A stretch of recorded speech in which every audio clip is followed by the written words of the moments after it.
सास बहू का रिश्ता। निधि और उसकी सास के बीच हमेशा किसी न किसी बात पर अनबन छिड़ी ही रहती है, जिसके चलते दोनों कभी एक दूसरे को समझने और प्यार करने की कोशिश तक नहीं करती। अरे मेरे तो भाग ही फुट गए जो ऐसी बहू मिली। हाय, मेरी तो जिंदगी बर्बाद हो गई। भगवान, या तो अच्छी सास दे देता या फिर गूंगी। इन्हें मेरे सिर बिठाकर कौन से जन्म का बदला ले रहे हैं भगवान। क्या बोली? वही जो आपने सुना। इतनी बड़ी हो गई कि सास से जुबान लड़ाती है। अरे यही सीख कर आई है क्या मायके से? अरे नहीं नहीं, उसके लिए तो ससुराल ही काफी है। मेरी सास ने मुझे बहुत अच्छे से जुबान लड़ाना सिखाया है। हाँ। सास बहू की तीखी नोक झोंक चल ही रही होती है कि दीपू वहां आ जाता है। रिश्ता करते हुए पति पत्नी की जगह सास बहू की कुंडली मिलानी चाहिए, क्योंकि अगर सास बहू का रिश्ता अच्छा नहीं तो उनका पता नहीं, पर पति की जिंदगी तो पक्का झंड है। मुझे अपने सामने कोई झगड़ा नहीं चाहिए। बस करो दोनों। दोनों शांत होकर अपने अपने काम में बिजी हो जाती हैं। दीपू ऑफिस चला जाता है, जिसके थोड़ी ही देर में दीपू की बहन कल्पना का फोन आता है। अरे कैसी है रे बेटा? ससुराल में सब बढ़िया है ना? कोई तुझे परेशान तो नहीं करता? सास की बात सुनकर पास खड़ी निधि हंसकर कहती है, अरे वाह रे ऊपर वाले, खुद बहू को शांति से सांस भी नहीं लेने देती और बेटी से पूछ रही है कोई परेशान तो नहीं करता। अरे मेरी बेटी तुम्हारी तरह नाकारा और बदतमीज नहीं है, इसलिए उससे पूछना बनता है।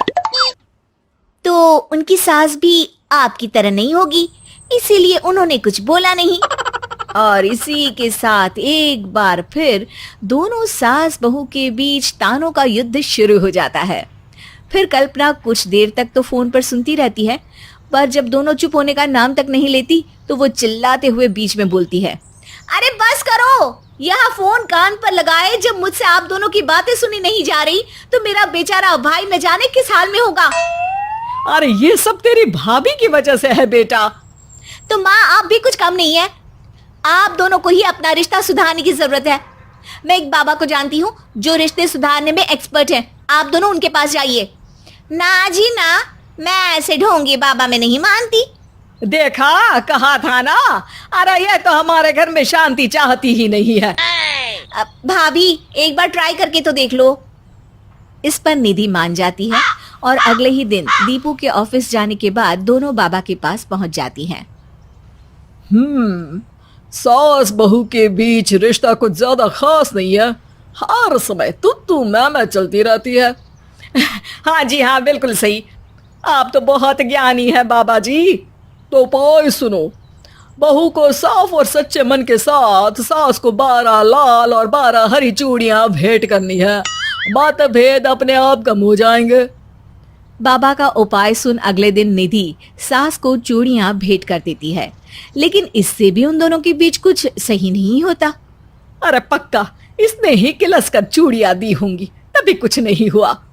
दोनों दोबारा बाबा के पास जाती हैं। कुछ नहीं होता। तो दूसरा उपाय सुनो। सुबह सूरज निकलने से पहले ही घर की सफाई कर सारा कूड़ा घर से बाहर कर ठंडे पानी से स्नान करना है। इससे दोनों के बीच रिश्ते अच्छे हो जाएंगे।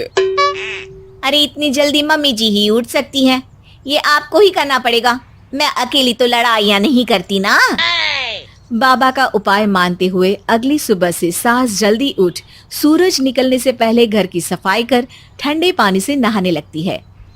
ये सब कुछ दिन तक चलता है, जिससे अभी भी दोनों के रिश्ते तो नहीं सुधरते, पर सास की तबीयत खराब होने लगती है। अब लगता है आपने मन से काम नहीं किया होगा, तभी तो रिश्ता वैसा का वैसा पड़ा है और तबीयत खराब हो गई। अरे सही कहती थी तुम, कल मुहा ढोंगी बाबा। देर आए पर दुरुस्त आए। चलो आराम करो अब निधि बाकी काम छोड़ सास की सेवा करने लगती है। अपनी पत्नी और माँ में ऐसा बदलाव देख दीपू बिल्कुल हैरान रह जाता है। अरे कहीं बाबा ने कोई जादू टोना तो नहीं कर दिया? मेरी माँ और पत्नी इतना घुल मिल कर तो नहीं रहती। ओहो, सरकाज़म। बस बस अब जाओ और अपना काम खुद कर लो, मुझे मम्मी जी का ख्याल रखना है। निधि की बात सुन हैरान दीपू बस उन्हें देखता रह जाता है और निधि सास का ध्यान रखने में लगी रहती है। इसी तरह दिन बीतते हैं और निधि आधे से ज्यादा समय सास के साथ बिताने लगती है, जिस वजह से उन दोनों का रिश्ता पहले से अच्छा होने लगता है और वो एक दूसरे को समझने लगती है। बहू, मैं सोचती हूँ एक बार उसे ढोंगी बाबा के पास जाना चाहिए, उसे सबक सिखाने के लिए। अरे पर मम्मी जी, उसकी क्या जरूरत है, हमारे घर में सब ठीक है, फिर वो कुछ भी करे, हमें उससे क्या। दोनों के बीच ये बात हो ही रही होती है कि तभी बाबा कल्पना के साथ उनके घर आ जाते हैं। माँ, बाबा आप दोनों से मिलना चाहते थे, इसलिए मैं उन्हें यहाँ ले आई। अरे पर हमें इस ढोंगी बाबा से नहीं मिलना। हाँ, मेरी बहू बिल्कुल सही कह रही है। जो कुछ समय पहले एक दूसरे को मारने को चलती थी, आज एक ही लय में बात कर रही है। आपको अपने रिश्ते के लिए किसी बाबा के नहीं, अपने आप की जरूरत होती है। रिश्ता सुधारने के लिए जरूरी है कि सास बहू को अपनी बेटी और बहू सास को अपनी माँ जैसा समझे और प्यार दे। उपाय तो बस एक तरीका है लोगों को समझाने का कि असली उपाय उनके पास ही है, आपको बस उन्हें समझना है।